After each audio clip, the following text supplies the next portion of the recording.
Episodio 2. Corpus Lex. ¿Empezamos un nuevo sexenio? Pues estas autoridades han hecho el anuncio de que van contra los empresarios que se pueden transformar en delitos fiscales. Cada vez es más la presión de las autoridades. Tu amigo empresario, cuentas con un compliance, con un programa efectivo. Tú por lo menos estarás eximido de los errores que cometan tus empleados. Siempre es importante mantenerte asesorado por profesionales. Podcast. Corpus Lex. Comenzamos. Estimados amigos empresarios, su servidor Bruno Taveira les da la más cordial bienvenida a este su segundo programa de podcast, grabado bajo la dirección de la firma jurídico-contable Corpus Lex. Estimados amigos, como ya era un compromiso, hoy hablaremos de la importancia de contar con un compliance dentro de tu empresa. Para esto es muy importante identificar, primero que nada, qué es un compliance. Para esto le quiero dar la más cordial bienvenida al licenciado Jonathan Quiroz, director de la firma antes descrita. Mi estimado Jonathan, seas bienvenido a nuestro segundo programa de podcast. Un saludo a todos los que nos escuchan, agradeciendo de antemano nuevamente la invitación. Estimado amigo, por favor, explícanos de forma detallada por qué es necesario para el correcto seguimiento de este programa saber a fondo qué es un compliance, porque muchos empresarios deberán de decir, bueno, ¿y con qué se come, no?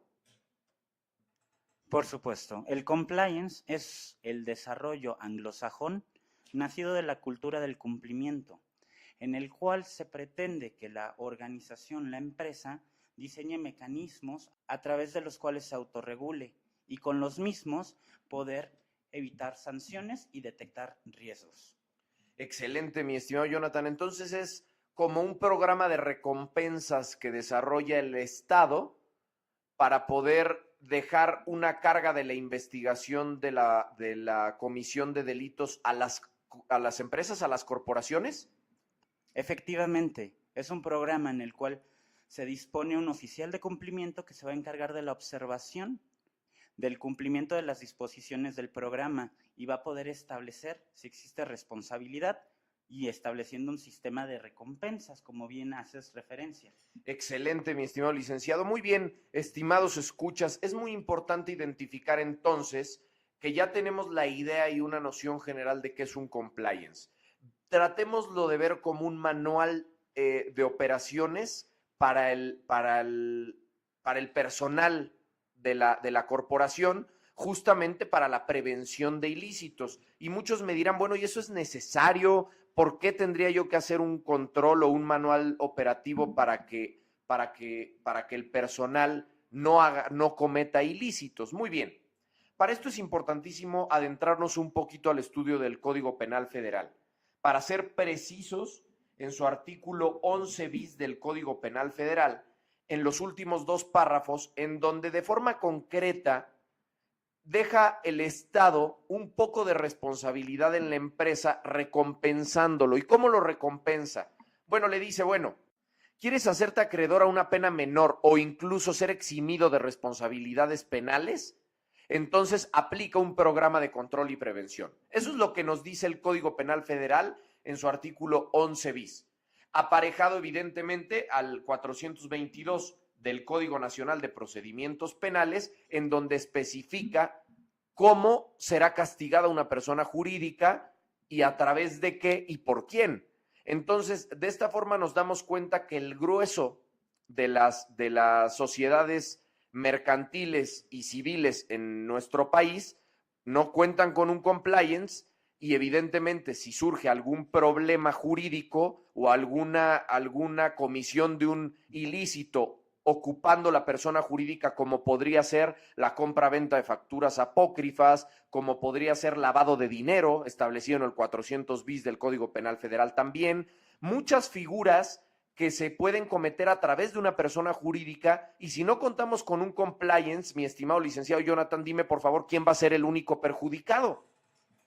La persona jurídica y los representantes legales de la empresa. Obviamente a la persona jurídica no la pueden meter a la cárcel, pero sí le pueden aplicar una responsabilidad al representante legal y a sus accionistas, y aparte pueden atacar directamente el patrimonio de la empresa, ¿o no, mi querido licenciado?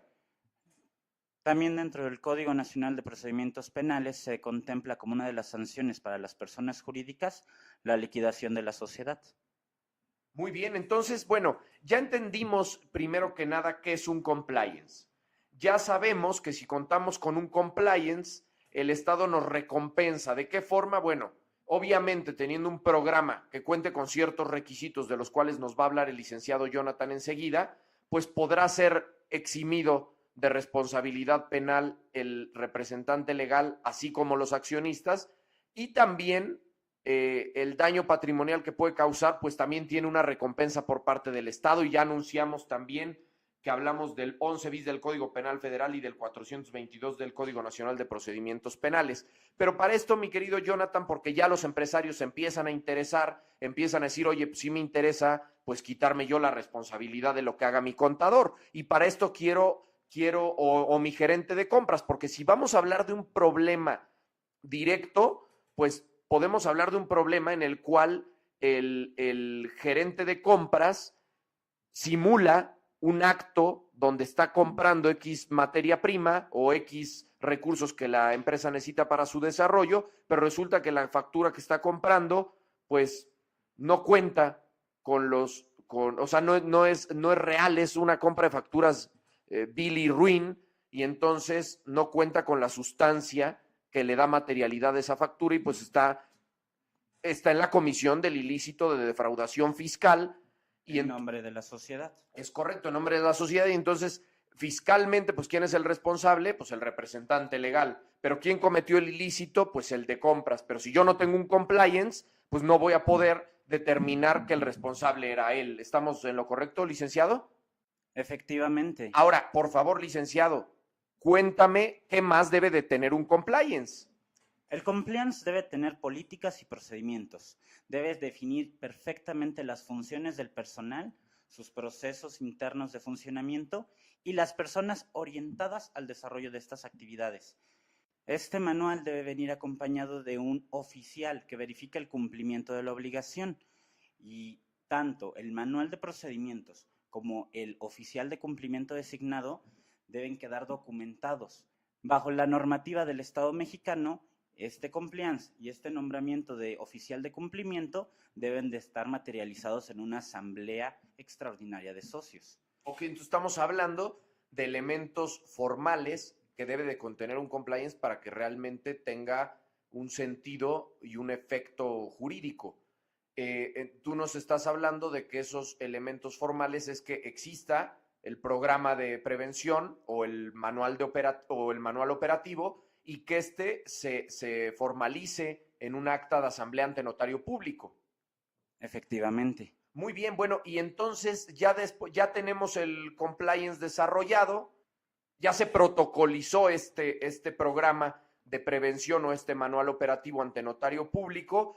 En ese manual operativo, pues ya tiene los elementos esenciales, que son quién es responsable, cómo tienen que hacer las compras, cómo tienen que hacer las declaraciones, a quién tienen que dar aviso y demás situaciones. Pero también hay un elemento súper importante, que también lo comentó el licenciado Jonathan, que es el control. Porque bueno, ya tenemos el manual, pero necesitamos desarrollar un organismo que controle los pasos a seguir que están determinados en el manual, que previamente ya se protocolizaron ante notario público. Y entonces estamos hablando de la designación de un departamento de control de compliance. Estamos anticipándonos, amigo empresario, a las eventualidades que están surgiendo hoy en día en nuestro país. En nuestro país hemos escuchado millones de veces que existen problemas fiscales y que yo no sabía.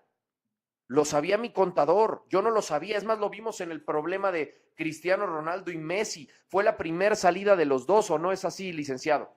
Efectivamente. Entonces lo estamos viendo ahí, pero nosotros no queremos reaccionar. Reaccionemos antes, amigo empresario. Si no sabes a ciencia cierta qué hace tu gerente de compras, qué hace tu gerente de recursos humanos o qué hace tu contador, es importante contar con un manual operativo y con ello tener un departamento de control. Este departamento de control tiene que ser dinámico. ¿Y por qué me refiero a que tiene que ser dinámico? Porque las leyes son dinámicas. Las leyes cambian día con día y nuestro compliance tiene que sufrir cambios según se va modificando la legislación. Tenemos que apenas el 19 pasado de este mes, de este año, se emitieron nuevas reglas para las empresas novedosas, lo trata de llamar así la Secretaría de Hacienda y Crédito Público, a través de las empresas que desarrollen formas de pago electrónico y todo este tipo de mecanismos, donde en México falta muchísima legislación. Sin embargo, el Estado trata de contener a este tipo de empresas, pues por el tema de lavado de dinero y demás situaciones. Ahora, todos los empresarios dirán, bueno, entonces ya sabemos qué es un compliance, ya sabemos qué debe de contener un compliance. ¿Cómo le hago? ¿Cómo empiezo? Todo tiene que empezar a través de una auditoría interna, o estás en desacuerdo. Efectivamente, la auditoría interna va a ser el mecanismo que permita determinar cuáles son los procesos, cuál es el estado, la fotografía real de la empresa al momento. Hay muchas veces que nos preguntan si la auditoría y el compliance son lo mismo. No son lo mismo. La auditoría no te va a defender, no te va a eximir de la responsabilidad como les habló el licenciado. La auditoría únicamente es un mecanismo interno para detectar. El compliance va a ser un mecanismo para prevenir y para poder defenderse en un asunto penal tributario. Oye, no hay que confundirnos en que sea una auditoría por parte de la autoridad. Hablamos de una auditoría interna, una auditoría desarrollada pues por expertos en la materia, que no son autoridad, que no les va a traer ningún problema, sino al contrario. Esa auditoría es para poder identificar cuáles son las zonas de riesgo con las que cuenta la empresa. ¿Es así? Efectivamente, es una auditoría interna. Una auditoría del SAT es la que es ordenada por la autoridad y va orientada a detectar alguno de los posibles incumplimientos de obligación fiscal. Cosa que no tiene nada que ver con la auditoría de la que estamos hablando. Entonces necesitamos una auditoría interna. Una vez que tenemos la auditoría interna, evidentemente necesitamos la elaboración del compliance o del manual de operaciones interno, el cual tiene que ir de la mano con la auditoría, pues que ya se haya identificado cuáles son los riesgos. Una vez que ya se haya desarrollado y protocolizado, como ya se había hablado, dentro de los elementos formales del compliance, entonces necesitamos hacer la creación del órgano controlador del compliance. El oficial de cumplimientos. El oficial de cumplimientos. Y una vez que tenemos eso, entonces estamos listos para poder dar inicio y poder entonces estar tranquilos, estar en constante movimiento, por lo que hablábamos de la dinámica de la legislación. Sin embargo, ante una eventual mala praxis de los integrantes de la corporación en la comisión de ilícitos, pues entonces de inicio tenemos eximido al representante legal, podemos comprobar ante un eventual problema penal que el representante legal no tuvo nada que ver en ese tipo de ilícitos, y también pues que la empresa tenga una recompensa por parte del Estado por contar con este tipo de programas para poder desarrollarse de forma independiente y sin ninguna complicación alterna. Un último punto, haciendo énfasis en lo que mencionabas. El modelo de cumplimiento, el compliance, es dinámico y su oficial de cumplimiento tiene que estar verificando constantemente. De nada nos va a servir tener un programa de cumplimiento si el mismo no se desarrolla de manera correcta. Al momento en el que evalúe la autoridad si el manual de cumplimiento fue desarrollado efectivamente, es lo que va a determinar la recompensa de la que tanto se ha hecho referencia en esta sesión. Mi estimado Jonathan, creo que me voy muy contento con la charla de hoy. Estimado amigo empresario, sabemos qué es un compliance el día de hoy, sabemos qué debe de contener un compliance y cuál es el seguimiento correcto para llevarlo a cabo. Nos hemos dado cuenta de los grandes beneficios que es contar con un compliance. Si tu empresa es chiquita, mediana, gigante, tenemos que contar con un compliance. La autoridad cada vez es más eficiente en la coacción del Estado, cada vez es más fuerte. Ya la autoridad empieza a atacar. Nos damos cuenta que de pronto hay guerras políticas que atacan empresas que de pronto trabajaron para el gobierno anterior no quiero meterme en temas políticos, sin embargo, es muy importante que nuestra empresa, porque ahí se mantiene nuestro patrimonio, esté totalmente protegida. ¿Estás de acuerdo, licenciado? Efectivamente, es la responsabilidad de un asesor fiscal hacer de conocimiento a los empresarios los mecanismos para prevenir riesgos. En esta sesión abordamos el compliance, como existen muchas otras alternativas. El sistema fiscalizador mexicano es agresivo, como todos ustedes lo conocen. En la medida en la que ustedes puedan tener un acercamiento con los medios de defensa, con los medios de economía de opción que hablábamos, ustedes van a estar tranquilos y van a poder prosperar en su medio. Estimados amigos empresarios, para nosotros fue un verdadero placer tenerte como escucha el día de hoy. Esperemos nos sigas en los próximos episodios. Si tienes dudas, pregúntanos. Desarrollaremos podcast para poder ser concretos a la hora de responder todas las dudas del empresariado. Para nosotros es muy importante que el empresariado mexicano siga creciendo, se siga fortaleciendo, pero ojo, es muy importante, estimado amigo empresario, que te mantengas asesorado por profesionales. No dejes de seguirnos en nuestras redes y en los próximos podcasts. Te saludamos con muchísimo gusto y nos vemos pronto.